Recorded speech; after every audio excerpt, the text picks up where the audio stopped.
Hello friends, welcome back to my YouTube channel. तो आज एक बहुत इंपॉर्टेंट टॉपिक के बारे में डिस्कस करना है एंड वो है डुपॉन्ट एनालिसिस।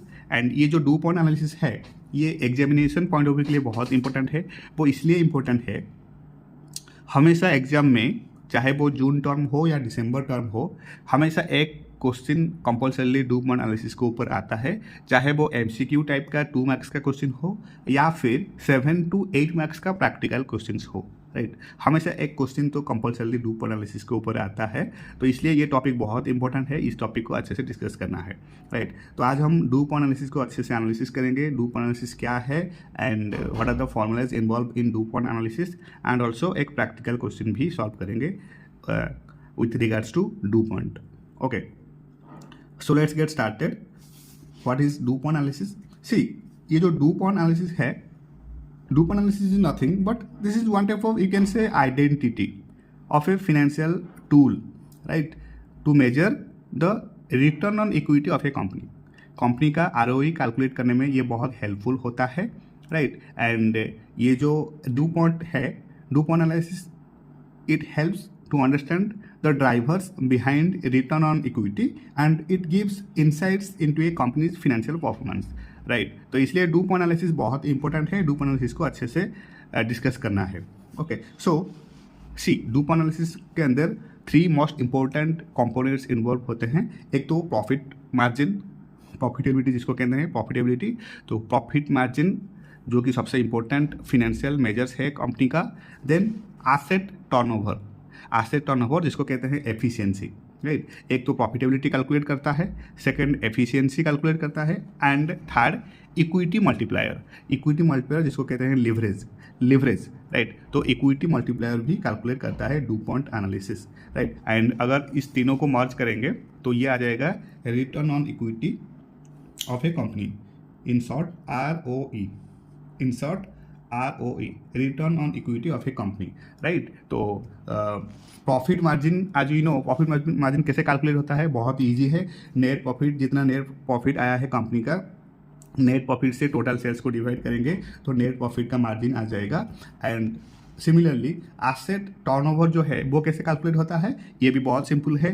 टोटल सेल्स लीजिए, टोटल सेल्स से टोटल एसेट को डिवाइड करिए तो ये आ जाएगा एसेट टर्नओवर, जिसको कहते हैं efficiency, right. And third one is equity multiplier. अब इक्विटी मल्टीप्लायर कैसे कैलकुलेट होता है, बहुत ईजी है। इक्विटी मल्टीप्लायर को कहते हैं लिवरेज कहते हैं। तो इक्विटी मल्टीप्लायर का फॉर्मूला है total assets divided by share holders equity, total assets divided by share holders equity, right. Combined formula क्या होगा डुपॉन्ट एनालिसिस का, तो ये तीनों को मल्टीप्लाई करना है, profit margin into asset turnover into equity multiplier. ये तीनों को मर्ज करेंगे, मल्टीप्लाई करेंगे तो आ जाएगा कॉम्बाइंड डुपॉन्ट एनालिसिस का फॉर्मूला, जिसको कहते हैं return on equity, ROE of a company, right. तो net profit by total sales by total assets and total assets divided by share holders equity, right. तो ये प्रॉफिट मार्जिन जो है, profit margin क्या है, ये always remember that a higher profit margin always reflects better cost control and power of pricing. And ऐसे ही ये जो एसेट टर्नओवर का जो एफिशिएंसी कैलकुलेट होता है, तो ये एफिशिएंसी कैलकुलेट करने का मतलब ये है कि how effectively the company use its asset to generate revenue, कैसे इफेक्टिवली कंपनी इट्स एसेट को यूज करता है to generate revenue in the future course of action, right. And तो ये अगर जितना हायर रेशियो होगा एसेट टर्नओवर का, वो उतना ज़्यादा ही एसेट का एफिशिएंसी, यूटिलाइजेशन ऑफ एसेट का एफिशिएंसी वो मेजर हो पाएगा, राइट। तो higher ratio indicates efficient asset utilization. And similarly ये जो इक्विटी मल्टीप्लायर है जिसको कहते हैं लिवरेज, तो equity multiplier shows financial leverage, right. Means you can say the extent to which a company's finance its assets through equity versus डेब्ट, the extent to which a company finances its assets into equity versus debt, right. तो ऐसे करके return on equity calculate होता है according to DuPont analysis. Net profit by total sales by total assets and total assets divided by share holders equity, right. And always remember that a higher equity multiplier means higher leverage, a higher equity multiplier means higher leverage, and and you can say which can amplify returns but also increase financial risk, right. तो ऐसे हमको याद रखना है net profit, profitability into efficiency into leverage, profitability into efficiency into leverage. Profitability calculate करना है, then efficiency calculate करना है, देन लिवरेज कैलकुलेट करना है, देन इस तीनों को मल्टीप्लाई करने से ये आता है return on equity according to DuPont, according to DuPont analysis, right. And तो ये जो डूपॉन्ट एनालिसिस है, it shows whether a company's return on equity is driven by profitability, efficiency और leverage. And this DuPont analysis always useful for comparing competitors और tracking a company's performance over time. And it helps management to focus on specific areas to improve overall performance. Okay, तो ये है DuPont analysis. And इसके ऊपर एक practical question हम करेंगे तो और ज़्यादा ही क्लैरिटी आ जाएगा डूपॉन्ट एनालिसिस के ऊपर, राइट. तो कैसे करेंगे, सी एक प्रैक्टिकल क्वेश्चन है. सपोज मान लो नेट प्रॉफिट है ₹10,000 एंड रेवेन्यू है मान लो 50,000. Similarly total assets suppose ₹1 lakh and shareholders equity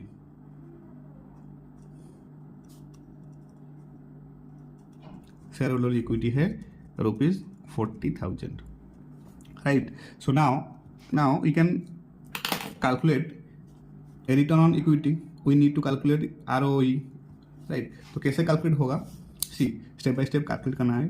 first net profit margin calculate करना है. प्रॉफिट मार्जिन कैसे कैलकुलेट होता है ना, net profit divided by revenue, right. And net profit कितना है 10,000 डिवाइडेड बाई रेवेन्यू कितना है 50,000. तो ये आ जाएगा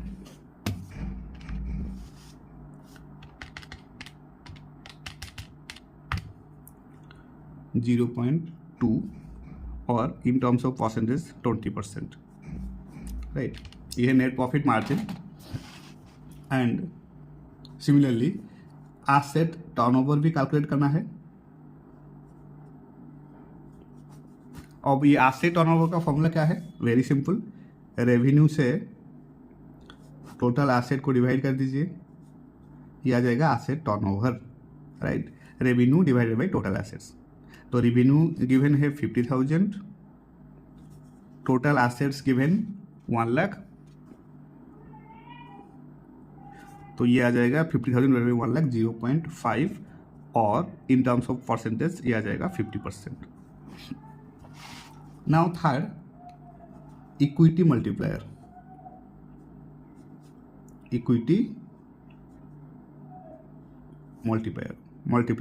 जिसको कहते हैं लिवरेज, राइट. अब इक्विटी मल्टीप्लायर कैसे कैलकुलेट होता है, बहुत सिंपल है. टोटल एसेट्स लीजिए एंड टोटल एसेट्स को शेयर होल्डर्स इक्विटी से डिवाइड कर दीजिए. शेयर होल्डर्स इक्विटी से डिवाइड कर दीजिए. तो ये आ जाएगा 1 lakh divided by equity, share holders equity that is 40,000. तो ये आ जाएगा 2.5.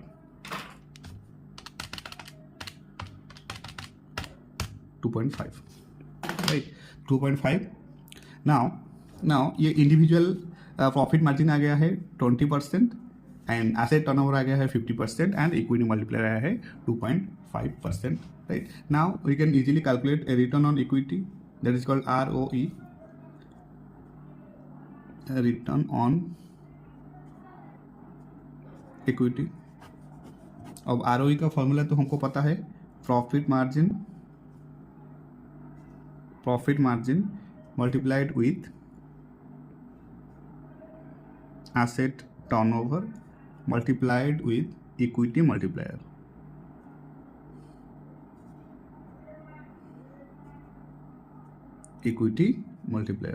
तो ये आ जाएगा 0.20 into 0.50 into 2.5 that is 20 0.20 into 0.50 into 2.5, right? 0.25 or 25%.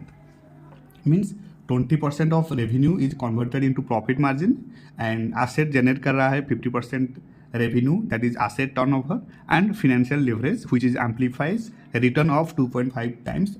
This is called equity multiplier, right? तो ऐसे ही कैलकुलेट होता है ROE according to DuPont analysis, right? And DuPont analysis बहुत इंपॉर्टेंट है and it shows where return on equity is strong और weak. ये show करता है कि कंपनी का जो ROE है वो स्ट्रॉन्ग है या वीक है, and it helps to target specific areas like improving profitability को इम्प्रूव करने में ये हेल्प करता है, and also optimizing asset use को कैसे ऑप्टिमाइज किया जाता है वो हेल्प्स करता है ROE. And it also analyse risk means it highlights the impact of leverage on ROE, right? ROE के ऊपर लिवरेज का क्या इम्पैक्ट होता है, तो ये है डूपॉन्ट एनालिसिस का advantages. And also DuPont analysis का ऑल्सो सम लिमिटेशंस भी है, जैसे कि डूपॉन्ट एनालिसिस जो है it does not account for non financial factor. DuPont analysis non financial factor को अकाउंट नहीं करता है, not consider non financial factors, and it ignores qualitative aspects like market trend को ये इग्नोर करता है, एंड ऑल्सो मैनेजमेंट क्वालिटी को भी ये इग्नोर करता है. And second important limitation of DuPont analysis is it over Mphasis on leverage. ये ज़्यादा ओवर एम्फासिस करता है लेवरेज के ऊपर, जो कि अगर हाई ROE होगा तो high ROE driven by leverage can also indicate risk. Sometimes high return on equity driven by leverage can also indicate risk, right? And also और एक लिमिटेशन है डूपॉन्ट एनालिसिस का, जैसे कि requires accurate data. DuPont analysis में in order to effective calculate it required the accurate data, तो errors in financial report can lead to misleading results, right?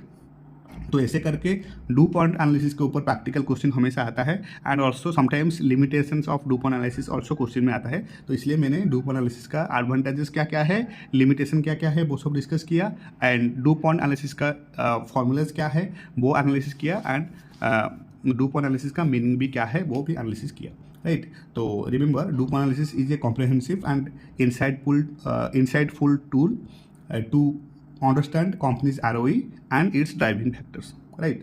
And by focusing on profitability, efficiency and leverage, business and investors can make informed decisions and identify areas for improvement, right? So this is it all about DuPont analysis. बहुत important topic है, अच्छे से revise करना है. Practical question जितना है scanner के अंदर या फिर बुक्स के अंदर वो सब अच्छे से प्रैक्टिस करना है, सो दैट एग्जाम में डूपॉन्ट एनालिसिस का क्वेश्चन आए तो इजीली कर सकते हैं, right? So this is it all about from my side. Thank you so much for your time. Thank you so much for your support, and happy studying.